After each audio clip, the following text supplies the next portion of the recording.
আহা, আল্লাহ তাআলা বলছে, বন্ধু আমার কোনো বান্দা যদি 90 বছর পরেও জীবনের সব গুনাহ ছেড়ে দিয়ে আর করবে না ওয়াদা দিয়ে, 90 বছর বয়সেও যদি রাতের অন্ধকারে কোনো দিন চোখের পানি ফেলে, এক ফোঁটা চোখের পানি ফেলে গুনাহ ছেড়ে দিয়ে আর করবে না ওয়াদা দিয়ে আমার কাছে যদি মাফ চায়, দোস্ত আমি ওয়াদা দিলাম, কসম বন্ধু, আমি এমন 90 বছরের বুড়া তার গুনাহ সব মাফ করব। কুল ইয়া ইবাদিয়াল্লাযীনা আসরাফু আলা আনফুসিহিম লা তাকনাতু মির রাহমাতিল্লাহ। রব্বুল আলামিন বলেন, বন্ধু বলেন,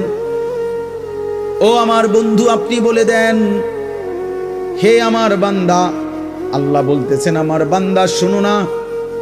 তোমরা যারা এই পরিমাণ গুনাহ করেছো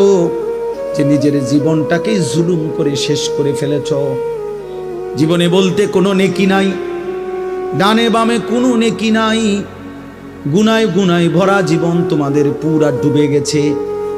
আল্লাহ বলেন বান্দা, গুনার সমুদ্রেও যদি হাবুডুবু খাও, সেখান থেকেও যদি কোনোদিন আমি আল্লাহকে মনে পড়ে, তাইলে যদি গুনাহ ছেড়ে দিয়ে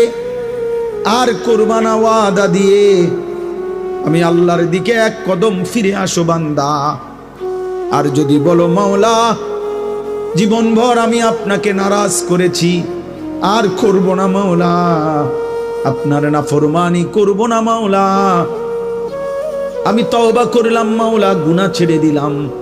আল্লাহ বলেন লা তাকনাতু মির রাহমাতিল্লাহ। আমার গুনাহগার নাফরমান বান্দা, আমি আল্লাহর রহমত থেকে নিরাশ হইও না।